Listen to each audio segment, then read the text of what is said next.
Thank you so much for still being here, dear audience. Yeah, it's our last panel now, and after addressing the issue of artistic research and institutions, now we focus on the questions how artistic research can intertwine with society in different ways. And we have, unfortunately, only 3 guests because one speaker whom we invited to talk about local intertwinings between research processes and artistic research had a bike accident 2 days ago and she cannot join us. But we have 3 very profiled people here in the discussion whom I would like to introduce one after the other. And well, one is with us on Zoom, so you will see him later on. We gave the possibility to everybody to introduce themselves within some minutes with some slides to become more visible than only through a dry CV information, which I will give in advance. But yeah, so let's start. And please welcome with me Professor Dr. Doreen Mende from Dresden and Geneva, who has been in contact with the project as she is at the Statal Art Collections of Dresden with a focus on research. And in fact, we met for the first time today. We have been in discussion about different projects, but yeah, it's the start of a wonderful friendship, I would say, in these days. She's an independent curator, researcher, writer, and theorist. And she's head of the Cross Collections Research Department at the State Collections of Art in Dresden and associate professor of the Curatorial Politics Seminar of CACCRP, Master and PhD Forum of the Visual Arts Department at HED Genève. She is principal investigator of the transdisciplinary study Decolonizing Socialism, Entangled Internationalism, which runs from 2019 to 25 and is funded by the Swiss National Science Foundation in collaboration with Urban Studies of University Basel. I think I wouldn't go into depth any further. So please, you prepared a presentation. Maybe just share it with us from either, well, if you want, you can share it from there, but here you could work with the slides as well. Yeah, so please. It's fine. It's just perfect. Thank you. Thank you so much, Till and Claudia and the technicians and everyone who has been preparing the conference today. And thank you also the panelists. And I would like to apologize that I didn't join yesterday, which I really, really regret. But we are pretty at the end of kind of a circle before the summer break in academia and in the museum world. So things are a bit hectic. And I decided to prepare a few thoughts. I mean, 5 minutes is like, how do you do that? You know. But I just would like to say that I have been teaching and running a research-based study program in the last 7 years in Geneva, the CCC, Critical Curatorial Cybernetic Research Studies in the Visual Arts Department, where we have been developing an approach to research by the means of art and by the means of the curatorial. So I would like to propose also to introduce this notion of artistic research rather by a focus on research practices by the means of arts. What does this mean? But also by the means of curating. And this panel addresses the notion of society, which I will tackle on My thoughts are informed by those many years of curatorial research in relation to the geopolitics of exhibiting. That's the main concern for me for many years. But also specifically working with students that come from various different backgrounds in the context of an art academy, which is a very different understanding and also exchange what research practices mean in the field of contemporary art. And thank you, Florian Kramer, also for your presentation before, your text that you've published with Nienke Terpsma was really important. We published a special issue on that in Geneva at online journal called Issue for everyone to look at, because times are really pressing and very kind of difficult in terms of geopolitics and politics of memory. Let me say very briefly, what is the lubricant or the connecting fabric between society and art research? I would respond with 2 points. First is the lubricant is the processing of knowledge as the crafting of society, which appears to be necessary and urgent in times of fake news and shitstorms, to propose a kind of a research practice or a practice that is countering, refusing an anti-epistemology of truth. So we're speaking here about the question of knowledge in relation to society and as a kind of a forum to discuss, the reality we are living in.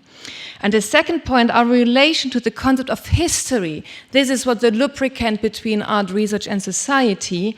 The concept of history. How do we relate to history? What is our politics of history?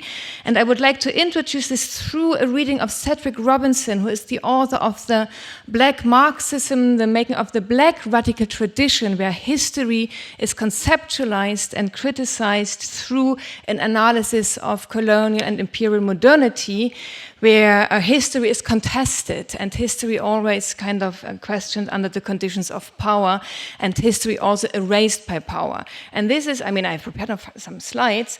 Let me introduce very briefly, this geopolitics of history, the geopolitics also in relation to research practices. Let me frame this by 3 quotes by Anna Segers, a novelist and a science fiction author in East Germany, who would propose a chronopolitics I would like to introduce in relation to these questions of art research. It is possible to not adhere to time, to the linearity to time, yet it is necessary to adhere to reality. And this is complicating already kind of the question of the politics of time in relation to what I would like to discuss, debate, when we kind of complexifying, unfolding, debating, researching what research practices are in the field of contemporary art. Another kind of proposition is with Tom Hollard, who is a theorist, an artist, a practitioner, a researcher in the field of visual cultures, who is really, I think, very helpful. He helps me a lot in the context where I'm working now in.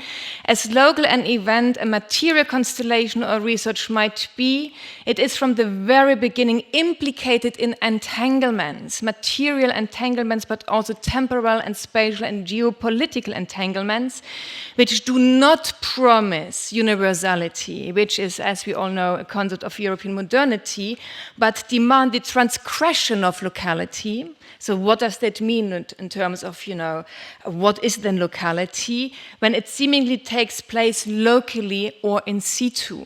This question of entanglement between a situated position, which could be understood as locality, is here proposed to go beyond, to transgress to this kind of very kind of closed understanding what locality is, to understand that locality always in relation with the world, with planetary processes or with global processes. Very, very important. This is also where I would like to situate the question of art research.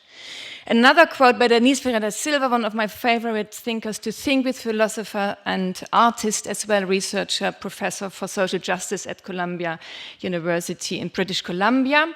Knowing at the limits, and here we come to a question of knowledge, knowing at the limits of justice, there's a typo, excuse me, knowing at the limits of justice must start before but facing the beyond of representation. What it says here, and this is for me really pertinent for art research, of course we know the kind of the era and the decade of questioning, criticizing the representation and the critique on representation, but it was says here it starts before, but also facing the beyond, the question of representation, excuse me, that is here put into question again through a form of relationality, which I really find very pertinent, important when it comes to the question of justice. Just a very short introduction, because 5 minutes, but I'm already beyond, I guess.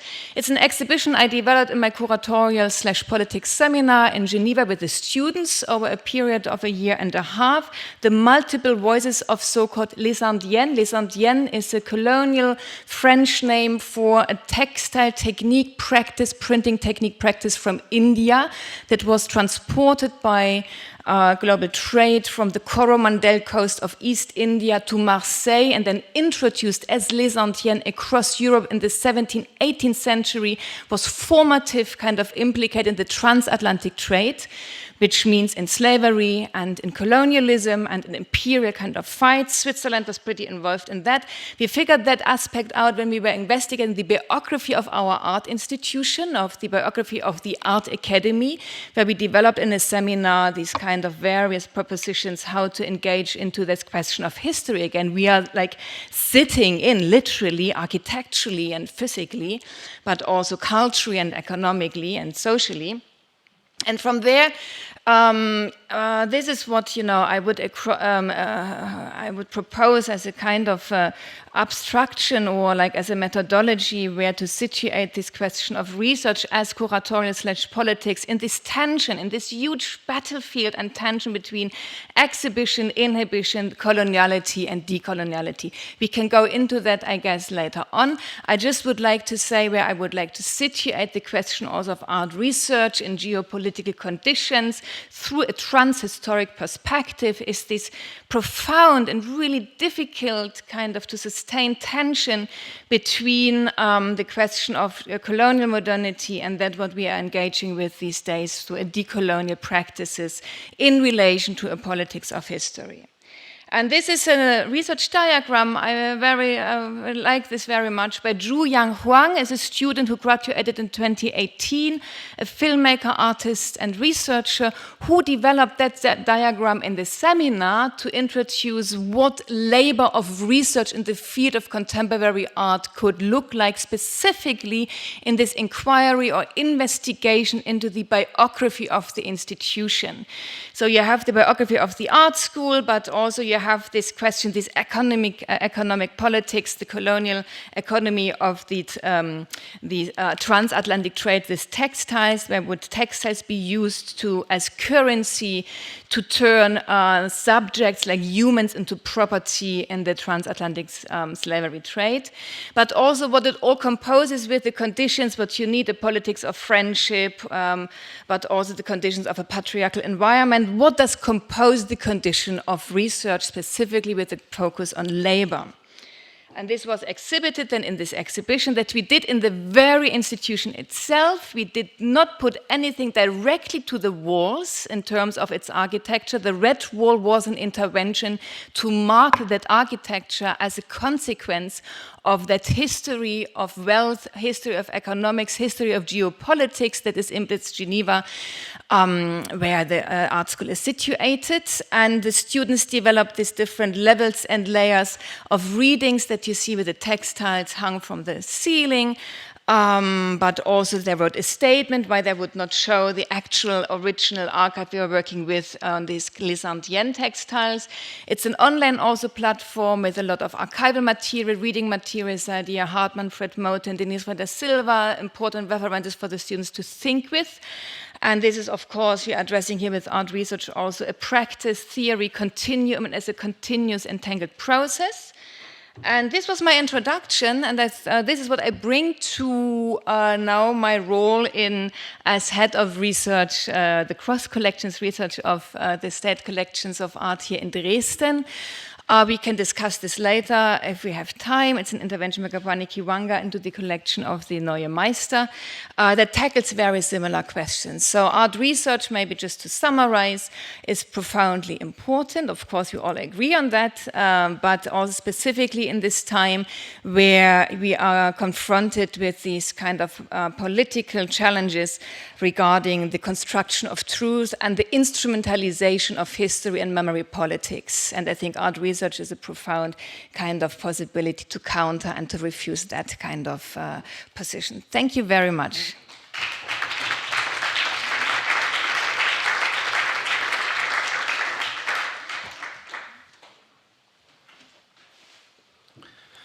Thank you very much, Doreen Mende, for this fascinating, complex introduction of your work.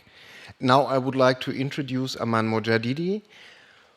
Well, first of all, I have to admit that I just found a wonderful artist colleague in him by, first of all, somehow stepping into his art production through a joint topic we have, research on Afghanistan and the situation of society there, which was when I just discovered his work and started to be in exchange with him. Maybe that's a little bit too personal as an introduction, but it's really, for me, it's really important that we have 10 years of exchange through artistic production and thinking together. Aman Mojadidi was born in the US from an Afghan family, and he studied cultural anthropology and developed from that approach a very complex body of work, of interventions. And I would just love to give the word directly to you. Thank you.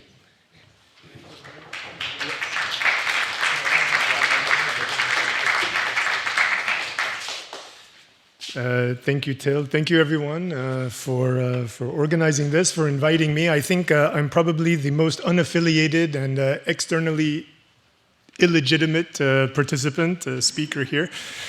Externally defined, let's put it that way. I find myself to be very legitimate. And I also want to thank all of the speakers. I've just been here today.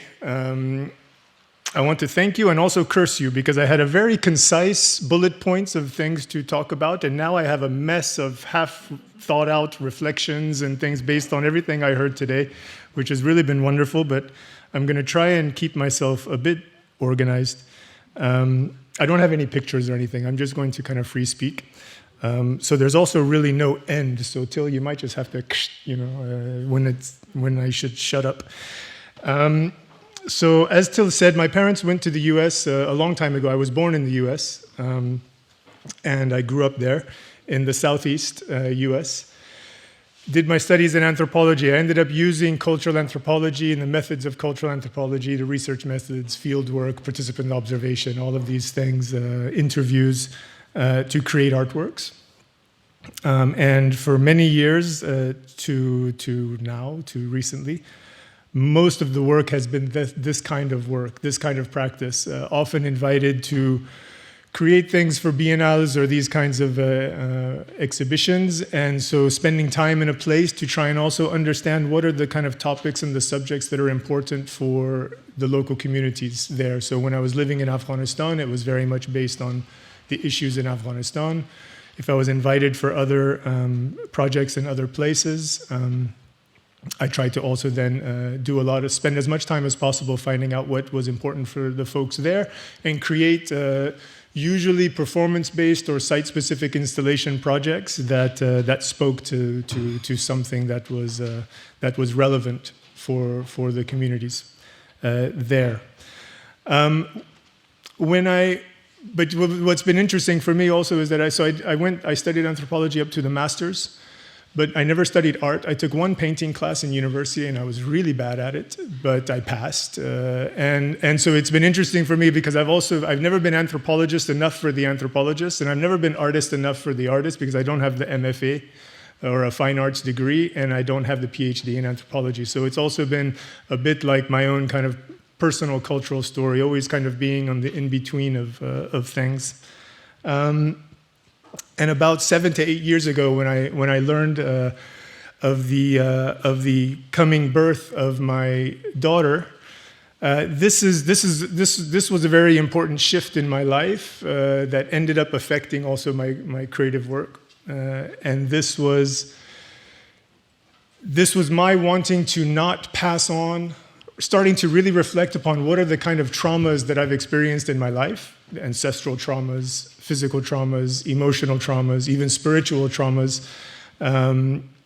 social traumas with the kind of racism. Where I grew up in the US was one of these parts of the US that fought the Civil War to keep slavery. And so this idea was still something that could be found when I grew up in terms of the racism that I experienced. And so I really wanted to kind of start to work on these kinds of things and try and, if not resolve them by the time she was born, but at least be conscious of them so that I could also then raise her in a much more conscious way. And this is when I got into different kinds of healing modalities, breath work, body work, working with trance states or modified consciousness through different practices such as drumming, plant medicines, these kinds of things. And what that ended up doing for me actually was also then, when I started to think about the kind of art that I wanted to create, it also drew me further away from this kind of intellectualization of the creative process, which is very much what my work was, very anthropological, very ethnographic, using these kinds of very official methods to create work, very academic in a way. And so it really started to also make me go into a little bit of a crisis of my own creative process. I think there was an exhibition that Till was curating around this time when I really basically told him I don't want to make work anymore, and I don't know if I'll ever make work again. I don't know what to do. And we ended up coming to an agreement, but so now I'm very much more interested in kind of feeling my way through the creative process. And what that has meant, one of the things that's stuck with me in this process has been training and doing different kinds of shamanic work. This is something that for me has spoken to me in a way that's very almost ancestral, because on my family side, my paternal family side in Afghanistan, we have a very long Sufi lineage that is in Afghanistan, in India before that, and Iraq, Arabian Peninsula before that. But what I started to see was that a lot of the things that, like Sufis in Afghanistan, a lot of the practices they do, a lot of the kind of prayers they do for people, the exorcisms, the things to get evil jinns out of people, all these things were actually shamanic practices that were being done already in Afghanistan and all throughout Central Asia before Islam came in. Eventually, it just became like so many other things in the other kind of monotheistic religions that just kind of appropriated existing local practices into their work. And so, but the fact of the way in which shamanism puts you as an individual into direct contact with the invisible, the non-visible world, the spirit world, this was something that started to speak to me a lot. And so this is something that now I've been doing for the last few years. I've been engaging myself deeply in kind of trying to connect myself with this kind of work, this kind of shamanic work, at the same time trying to be conscious of, there's all the issues of cultural appropriation. What is legitimately mine and what is not? Who defines that legitimacy? For myself. So it's been a very complicated kind of transition, and I'm in the beginning of this. I say a few years, but for me, it's still really the beginning of this transition into now where I once thought I was curious to see how this kind of shamanic practice and these kinds of healing modalities and these kinds of things that I'm doing now. I did training as a guardian of shamanic trance dance, and now I'm doing sessions in Paris twice a month. And so I was curious to see how that would influence my creative practice. But what I'm seeing is that that's all actually becoming my creative practice, and what that means for society is that now it's not just about me and my own personal healing or growth, but how can I be of service to others? How am I able to use this creative process to help others? And so now these sessions twice a month in shamanic trance dance, where people come with their own issues, their own intentions that they set, their own blockages or issues that they want to resolve, and they come and they dance it out in a process that in a space that I secure for them, so that they can come and start to work on what it is that they want to work on. Other workshops that I've started doing, day-long workshops that also explores trance states, guiding other people in plant medicine ceremonies. So I think what for me now is interesting, and I'm just gonna end it here, because otherwise, like I said, you're kind of my guinea pigs, actually, because this is actually the first time that I'm actually sitting in front of other people and trying to actually talk about what it is that I'm thinking about or feeling. So I apologize if it's a bit, but that for me now is really what is most important to me now, is to see how this shift, this transition that's happening in my life, which has now become my creative practice, can now benefit society in a whole different kind of way, as from my previous artworks, which were also kind of often about socio-political issues and trying to raise different kinds of topics and raise different kinds of questions on certain topics. Oftentimes in support of the vulnerable, the underrepresented, the other side. But now it's taken on this other dimension, this kind of emotional, spiritual dimension that for me, I think could potentially be some of the most important work that I'll do. And it's not the kind of work that's, I think, ever going to really be for the collector, right? It's the kind of work that's more for the collective of society, and so that's what I'm hoping to be able to do through this process. Well, I'll stop there. Thank you.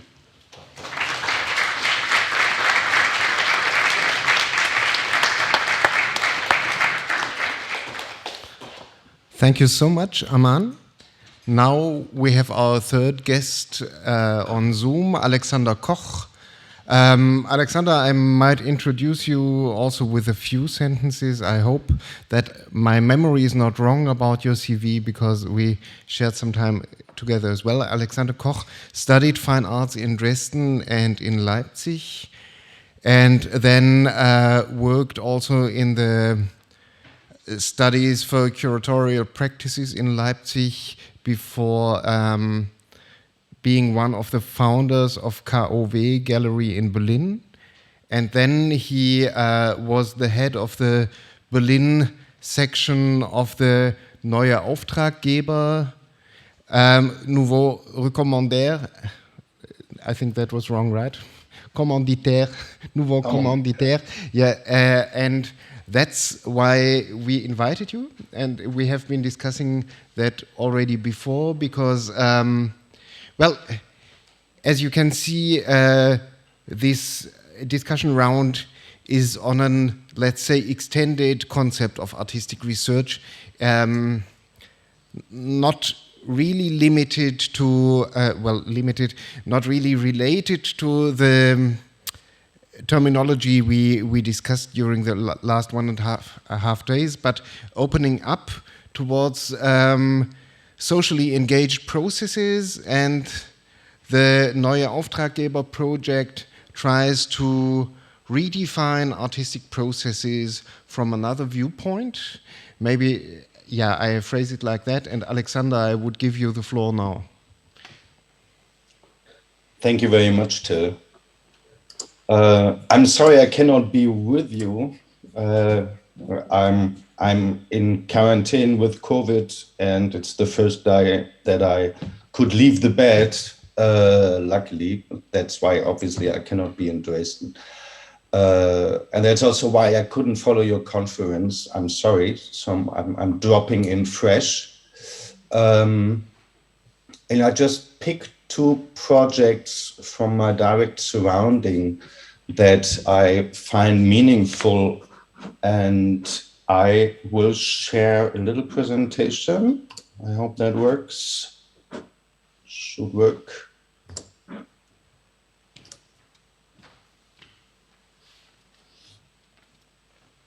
Yeah, I can see that you can see it. So, the new patrons, nouveau commanditaire, neuer Auftraggeber, is a program invented in France 30 years ago, which is all based on a very simple principle. The idea that citizens of any background should have the possibility to commission contemporary artworks and projects that respond to their challenges, desires, needs. And we work as a European network of mediators who support groups of citizens to frame their interest, their commission, to find the right artists, to collaborate with, and then produce whatever it needs. Which means that in the 600 plus projects that have happened over time in Europe, people basically connect with us with the demand that they have. Often it's something that they want to transform or to understand or to express. And together we find ways how to do that through artistic means. This is often a year-long process. A typical project lasts 5 years because there's a lot of local knowledge production that happens in the first place, even before we invite an artist. Because part of the project is to analyze the situation, understand what's going on, understand what is needed, understand what other parts of communities may be involved, etc., what the public interest in a project may be. And then artists join once the commissioning group has developed this consciousness and this knowledge of why a project is really needed and what it should achieve. And I just picked one. What you see here is a group of commissioners. The project dates back 20 years in France.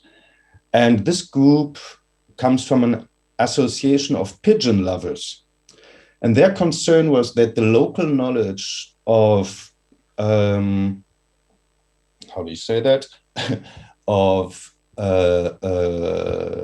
Taubenzucht. Züchten? What is züchten? Breeding? Pigeon breeding, maybe? Maybe, you know, it's a thousands of years long culture, yeah.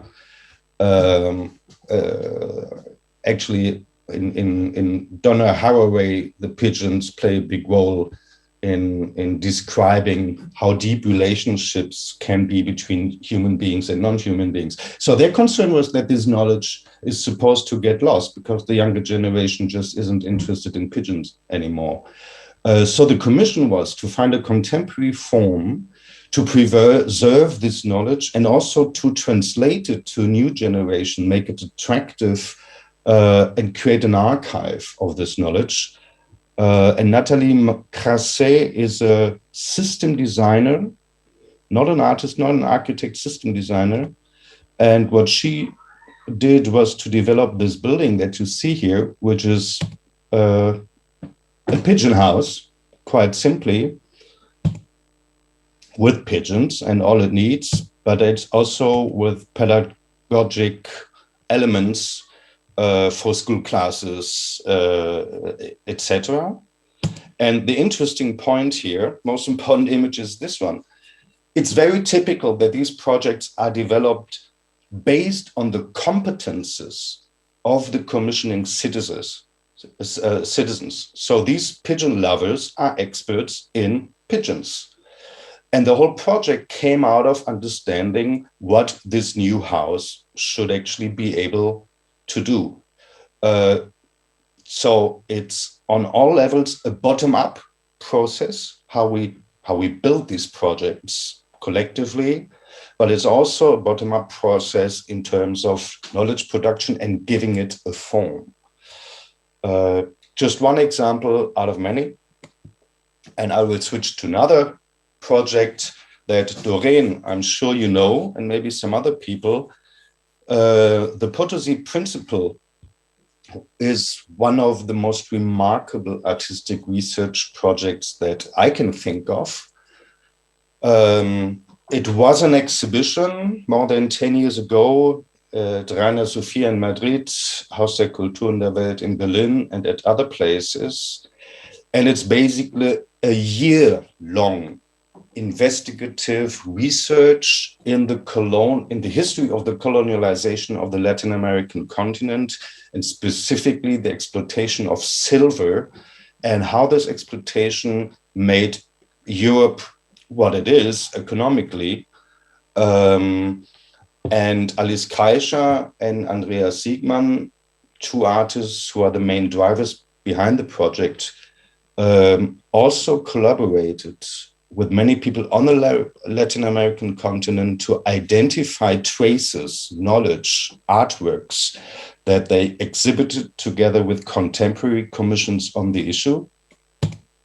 And what I find interesting in this project is that there was a tremendous amount of gathering of historic information, works, but also creating an understanding and a logic how you can actually understand, trace, and explain and visualize this extremely important, under-researched event of the past. And Andreas Siegmann is also known for this kind of symbolic language he develops to articulate very complex processes in a way that you can basically read it without words.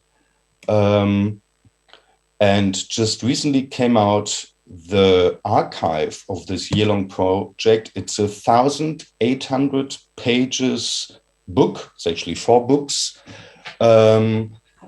And interesting is that it's so rich of information that I think it contains material for generations of further researchers, sometimes even hard to follow. And again, this is a collective process that was organized in a very informal way. I think that could be important for artistic research. No institutional research being done, very private, also very private networks.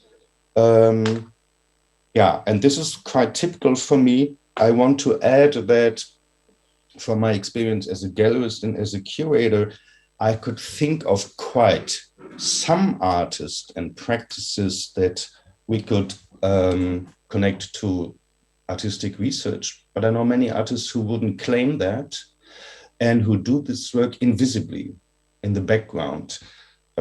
Just one funny example, Peter Friedl, an artist you may know from Austria, just recently told me that he researched the colonial history of Italy over 6 years, spending a lot of time in archives, and he gathered a unique knowledge on the topic. But then he said he just never had an idea how to make an artwork out of that. So it remained very private knowledge that he gathered, but it didn't get to a form. So there's often sincere experience, there's sincere investigation, there's sincere expertise, which doesn't necessarily mean that it comes to us. Nevertheless, it informs an artistic practice. And maybe that's it for the moment.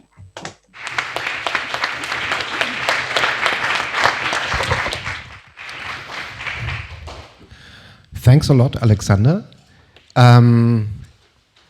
I find it, just thinking about our discussions of the last 1.5 days, I find it quite intriguing to have here gallerist with us who talks about artists doing research, but then somehow not discussing it when it doesn't come to a visual output, because what we in fact discussed during the last 1.5 days, at least as well, is that artistic research as a process of knowledge production and gaining insight not needingly must go to an artifact. Of course, in the context of the art market, it's quite helpful if you have an artifact at the end, because that's something you can deal with, you can sell, you can display in museums, etc. But the question is how to share information, how to inform the others, how to experience the artists, how to share your experience. And I think this is now also a fantastic combination of participants in the discussion to deal with different approaches on sharing experience. Because, on one side, what Alexander, what you told us is the shared knowledge of the civilians or the citizens informing the artist. What Aman, you told us is I don't know whether it is really, well, to some extent it's shared experience of trance dance, for example. But of course, it's in the end of the day, it's the experience of everyone, one's own, who opens their horizon through that experience. So there's a very personal experience within that shared experience. And Doreen, what you said, just to point one aspect out, is the locatedness of knowledge, which informs you through the places you are in, the spaces you are in. And this is really very different possibilities to get input, to say it with a very low-level term. And yeah, it's not so easy to go from that to the questions how artists in fact deal with it. So maybe I would ask Aman,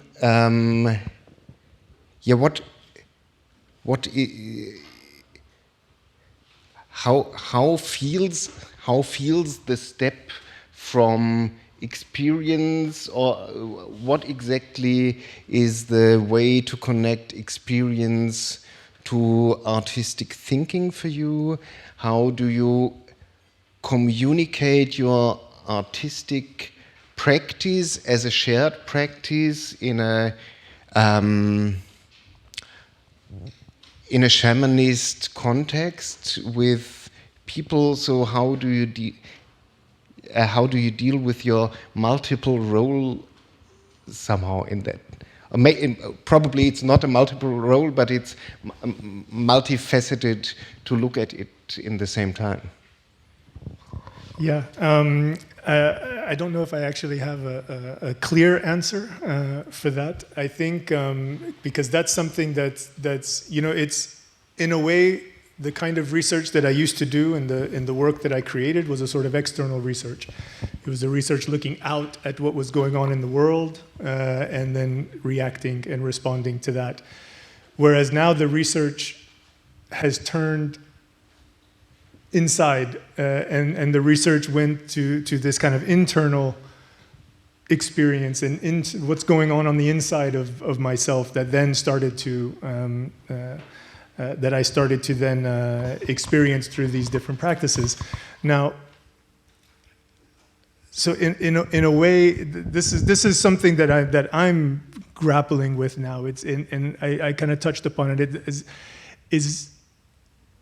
It's for me. It's trying to also understand how, not that the shamanic practice and the shamanic work that I'm doing influences the artwork that I create, but how my way of living is the artwork itself. Now, what does that actually mean within the context of how maybe art is traditionally defined? I don't know if it necessarily fits. I mean, you know, but for me, there's a whole process that's going into trying to understand how each morning that I wake up and do a morning ritual, a morning ceremony is my art, is my creative practice. Each shamanic trance dance that I do with others is my creative practice. Each time I sit down with my daughter and we have a moment of paying gratitude for things we have in our life. All of this now does then, we spoke earlier, there was something earlier focused on the kind of aspect of documentation. Now, does any of that actually exist if it's not documented? You know, then it gets into a whole other kind of range of all of these other issues that have been brought up become relevant, and so I don't know. You know, I don't know. It's really, for me, it's a process now of kind of unlearning and relearning what it even means to create art for me personally. Doreen, I have the impression that you would like to give a comment, to react. No, thank you. While you were formulating your question, Till, I was thinking, and also after listening to Alexander's presentation, that it's not so much about perhaps the question of knowledge. From my position in the field of contemporary art, or what is the capacity and the potentiality of the field of contemporary art when we think about research practices? You know, why is this so important for us? Is because, and this I think Alexander's project that they developed together with the pigeons, is that the field of artistic experimentation and thinking allows not knowing and non-knowledge to have a place and a quality, and I really liked, to understand the knowledge about how the pigeons are flying and living and so on is a profound knowledge. And the artistic kind of capacity here is to create a forum, to create a space, to create a time zone where it's not outcome oriented at all. So this is, I have to say, I mean, you said earlier that there's a visual output. What if the visual is itself a research process? What if there is a visual research that is ongoing, where you think with images, where you think and research with images, where the outcome, and this is what I think those work in academia, and now for me also in the museum, this is what we struggle with most, because academia, the Vienna Declaration, ECTS points, neoliberal director, the graduation show, the opening exhibition, the deadline here, the deadline there, they are absolutely addressed in the logic of outcome and quantification, materialization, and so on. So as more as I'm thinking, what you've been asking, as more as because knowledge is what Tom Holland has, it's many years old, the text from 2009, Art in the Knowledge-Based Polis. Knowledge is the key kind of capital in the information society, and knowledge can be turned into data and can be sold, circulated, transacted. So this is where the huge desire, not the fantasy, the desire and the they are dragging into the field of contemporary art, because there is a promise of knowledge that doesn't exist yet, because the world is not in a good shape. But not only that, research is ongoing regarding a knowledge logic that is attached to points and quantification. So coming back to your question, I think it is artists always knew how to share knowledge. This also, I think, is we don't need the institutions for that. But what is at stake, the quality, the potentiality, is to depart from what we do not know, and not to claim that we have to achieve to know, but rather to create a constellation where this knowledge is, the lubricant connecting us. This is what comes to my mind. Thank you, Alexander, for also introducing the Kustodie principle, because this is, a group of people initiated by an artist group. You have across various disciplines where all what counted and what was really processing the Kustodie principle to step out of the disciplinary thinking. And so this is, I think, what gets me back to this research by the means of art continuously, because it seems the last space available, so to speak, in the logic of transaction and datafication and so on and so forth. Thank you so much. Well, I did not want to claim a neoliberal approach to knowledge exploitation in fine arts at all. I think we have to deal with that in our European Committee applications, and we have to explain what exploitation of artistic research could be, and we are just quite sure that we don't want to go so many steps further towards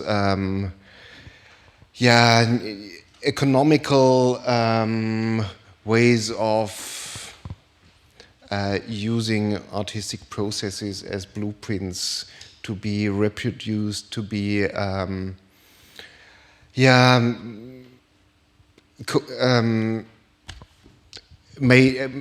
transferred into money, right? So it's much more about how to share knowledge and how to make it, or how to share experience, maybe how to share. It can be other values as well. Vulnerability of artistic experience in processes. We had a lecture yesterday which put into the focus that exactly the process of not knowing what to do and how to do it, that this process is one of the most fruitful and important parts of artistic creation. So,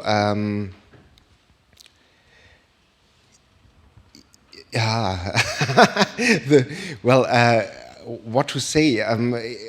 In fact, this complex framework is something that, of course, is highly relevant as soon as you start to share it. Because doing something in your artistic ivory tower and be it the best research, if you don't share it, then it's just your private and reflection on, I don't know, feeling important or being important, or keeping your brilliance for yourself, to be a little bit, maybe. Yeah. I think Alexander gave a signal he would like to say something. Sorry. I would love to, because I'm wondering. I'm thinking about the word sharing. Mm-hmm. There's two perspectives. One is, obviously, when we talk about research, knowledge production and all that, it's super important to share. Yeah, it's a big value to share. But we shouldn't really limit it to this, because you can also say, why share? You just said it's very private. I also said that. But one way of sharing is to just make the work you want to do at the end. You said it's good to have an object at the end of the day. It's good for the art market. I think that's not the point. The point is that many artists have a practice in which they want to produce a form at the end of the day. And this is their way of sharing. It's disappointing for academics who want to reconstruct whatever those people learned, I don't know, about the colonial history of Italy, and those people just don't write it down. They process it. And what you then have is a work of art that doesn't contain much of the knowledge they acquired, but that's where the work comes from. And it's informed by that. And this is a very classic notion. And Doreen said some things that I can really connect to. And I was kind of skeptical when I was invited to this conference, not about this conference, but the notion of artistic research in general, because I was thinking, Vermeer, was that artistic research? Yeah. I mean, what he investigated about light, perspective, space, and color, today we may call that artistic research, or the invention of cubism. Some of you may know this book about Einstein and Picasso, who both were pretty much working on the same ideas in very different disciplines without knowing each other. But funnily, what they did matches very well together in the way how we look at the world and understand space, etc. Is that artistic research, the invention of cubism? We could look at it that way. There's just, till I guess you know that, I was one of the 3 first artists who was allowed to start a PhD in Germany at the time when that was still very new. So what's new is that research done by artists is being formalized in ways that previously did not exist, which is great. But sharing in terms of publishing books or having a coherent methodology, for example, is by no means a specificity that artists need in order to call themselves researchers. I think that's my point. Yeah, thanks a lot. That, of course, opens many issues again that we try to discuss. I wouldn't say that we try to frame them. That would be maybe a too strong term, but the question is how to, to what extent you can create a dialogue from either artistic processes or artistic products, which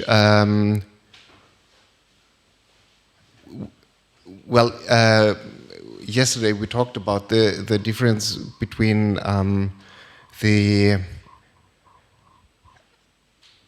the knowledge an artwork in itself creates when it becomes visible and when it is shared, and the level of understandability in terms of that it creates communication by sharing a certain, be it a message or be it an experience or be it a constellation of thoughts that were put into it. And I think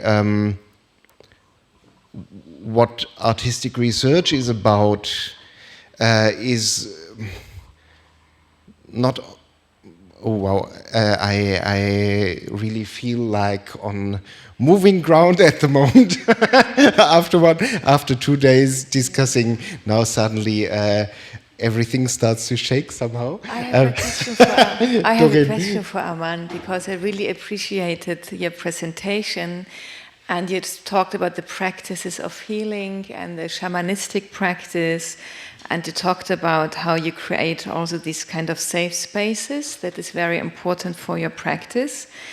And perhaps it would be good I would be very curious to hear from you regarding this, what we are trying to unfold a bit of like sharing, or how can you elaborate a little bit on that, because you have been also continuously connected that to your artistic kind of practice as a way of existence, as a way of thinking, as a way of sharing, as a way of being in conversation with each other. How would you relate that, regarding the question of, as this panel is posing the question of society, I think I'm trying to get at that level of making public, because what you have been talking about is quite intimate. And I quite appreciate that. I think it's quite necessary and important. Could you say something from your experience or from your practice?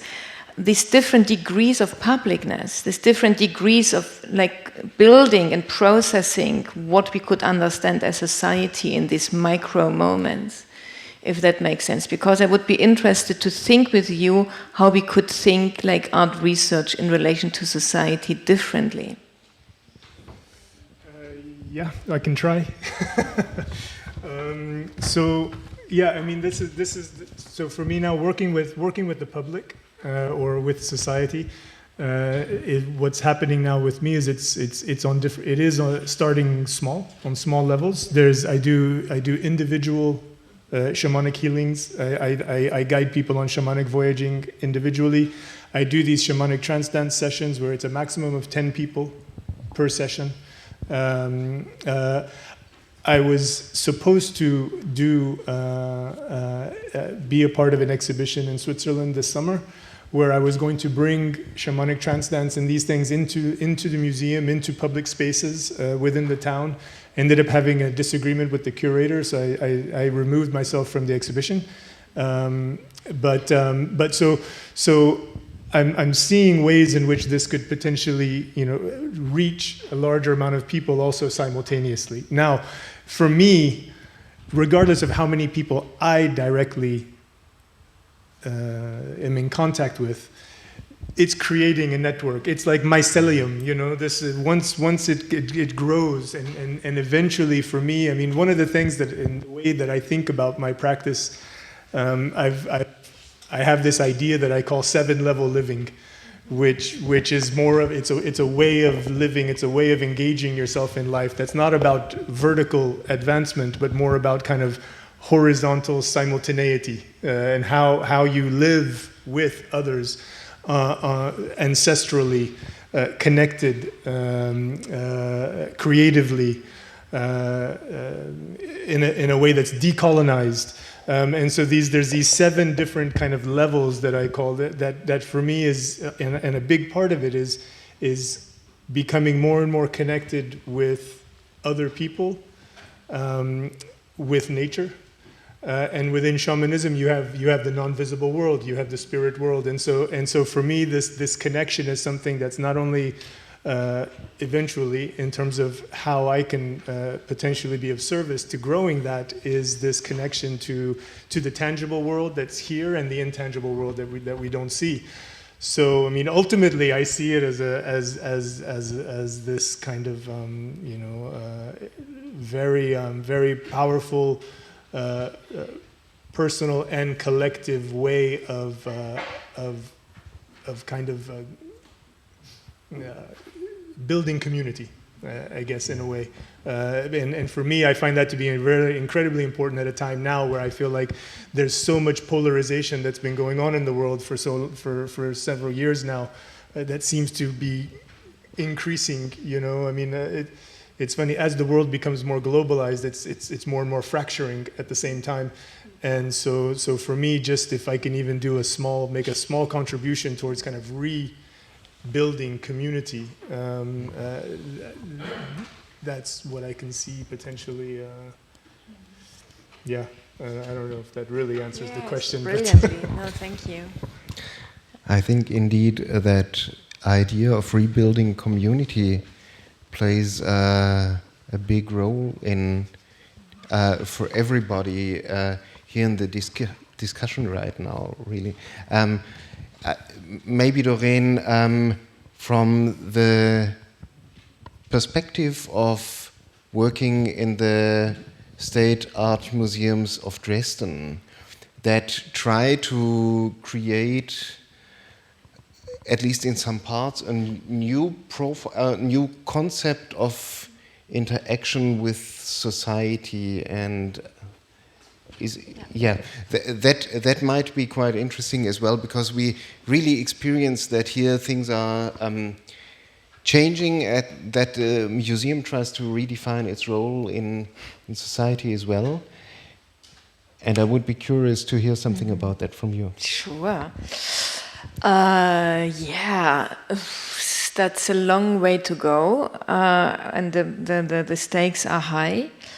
And I have not quite yet figured out, whether this is something that speaks to that demand and the promises of, you know, always the new, the progressive, and to reflect the world we are living in and how that resonates in the side of the institution, or really to change some structural conditions of the institution, which would mean to turn it upside down. And this is pretty not really, I mean, not in a lifetime possible, let's put it that way. At the same time, a state collection as this one, which is 500 years old, is built on that narrative of dominating, viewing world, making the world from a very specific point of view, which is the center of Europe. And it's inside of an imperial, intra-imperial kind of battlefield. This is the 16th, 17th, 18th century. So this is and it's an ongoing process, and there are very different also positions toward that. So I cannot really provide a general answer to that. I only can speak, you know, from that what I bring in, and try to invite you actually next week to a conference. We have a conference going on next week at the Japanese Palais.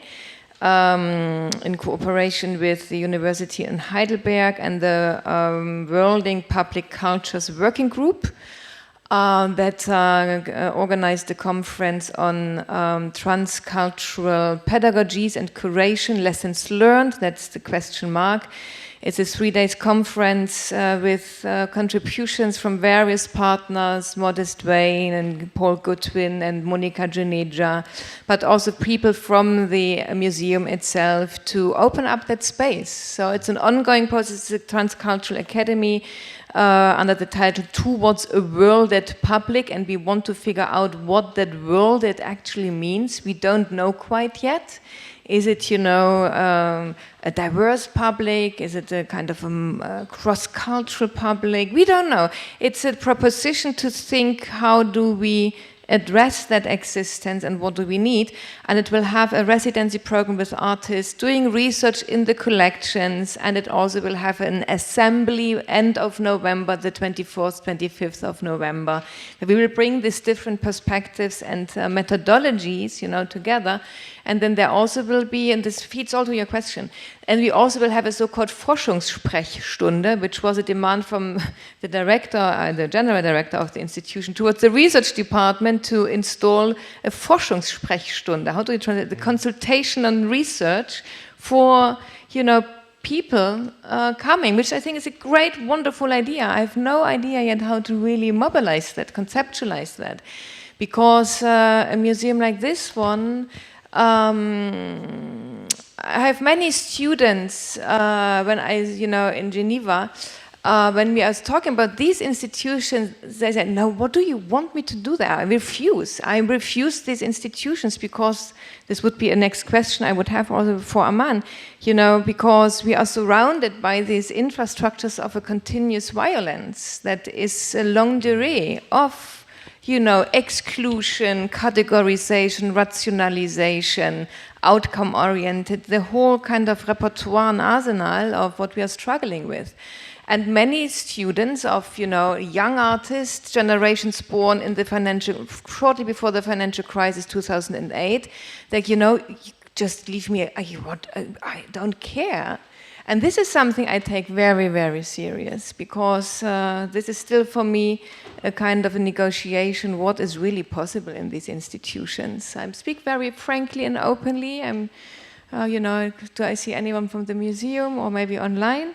But I think this is necessary, honestly. I think this is, we can't afford anymore to try to make it fit. And I really, you know, think this is what you're working on is profoundly necessary, important, and it's, you know, how can we bring that? Do we want to bring that together or not? You know, and really, I don't know. Yeah. So this is the update from the museum down the road. I hope I can see many people from here next week. Starts on the 14th of July. So. It's just got online. I think we haven't really made it public everywhere yet. So I allow me to do this kind of announcement, use this stage, because it speaks to many, many, many, many questions that you have discussed here in the last 2 days. Yeah, thank you so much. That's really a great possibility to join, and I already have it in my timeline on my agenda. Now, just coming back once more to Alexander with the question of building community.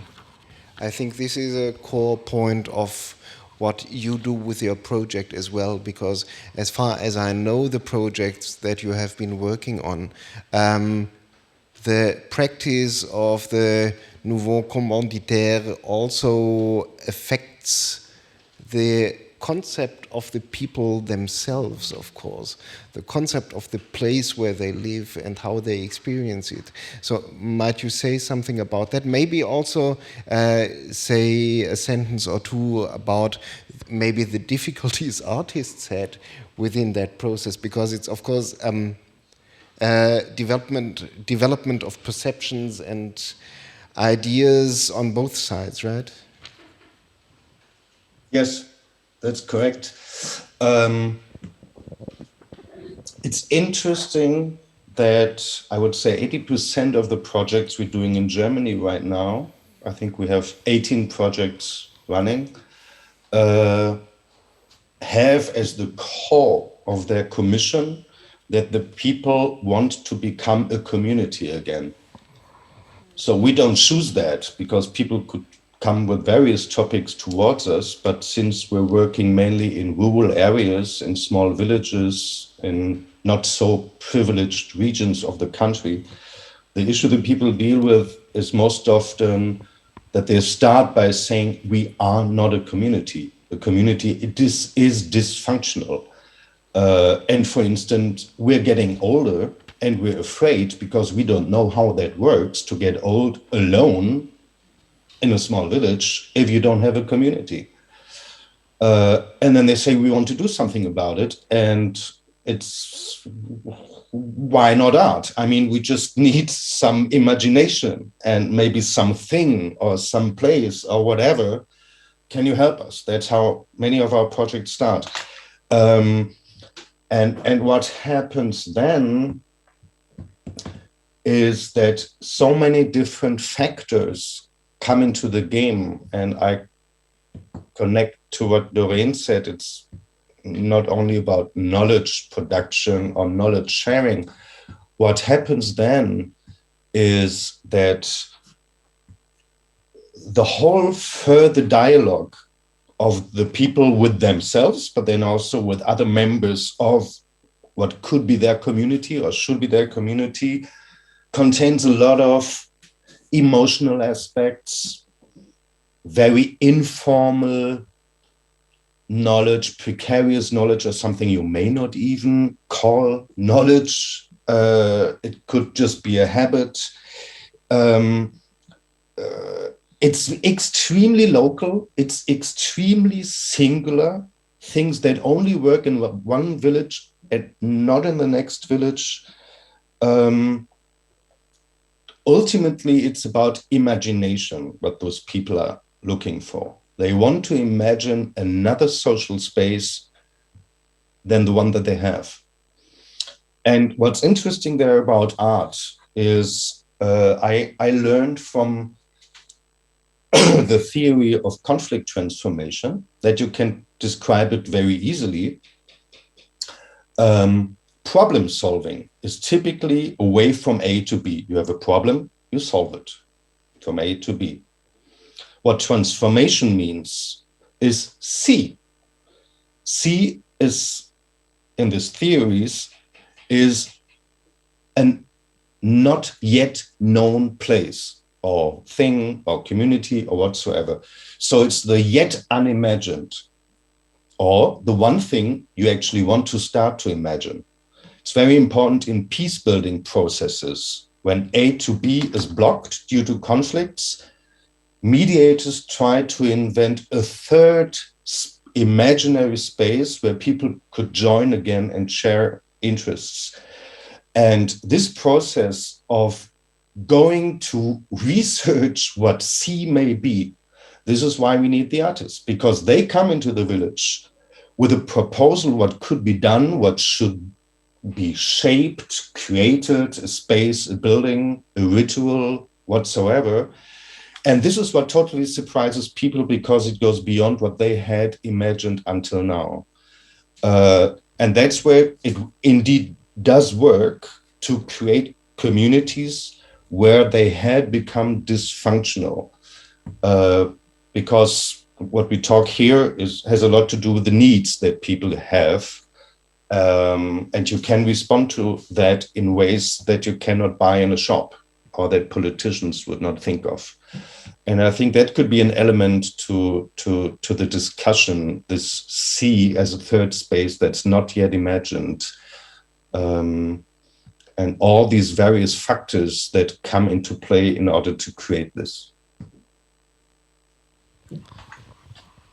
Well, and maybe just one word till you asked about the artists. I just want to respond to that. It's not difficult for artists. It's an enormous challenge.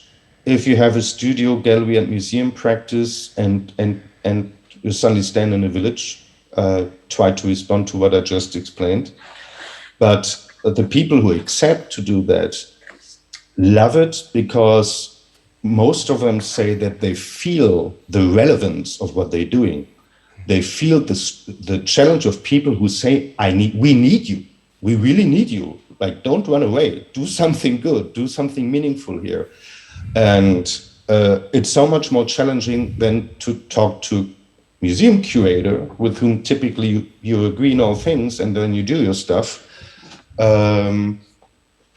It expands the practice of what most of these artists have previously done, and they love that.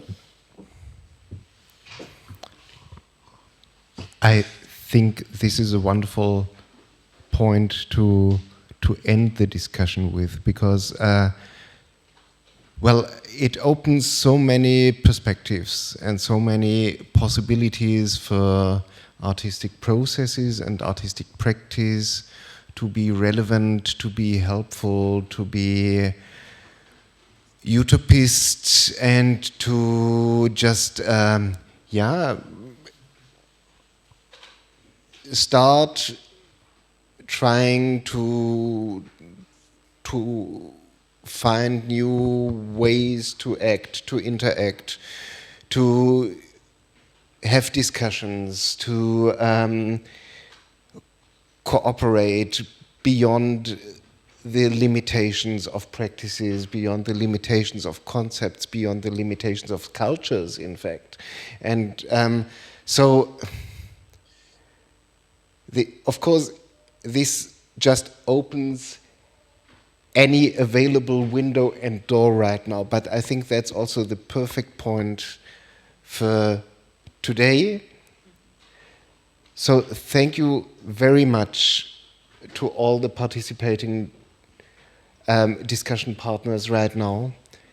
And I even don't dare to do any wrap up for the whole conference now, because I think we are just at the point to say thank you so much to everybody to be here, to share with us your amazing experiences and richness of thoughts and complexity of approaches.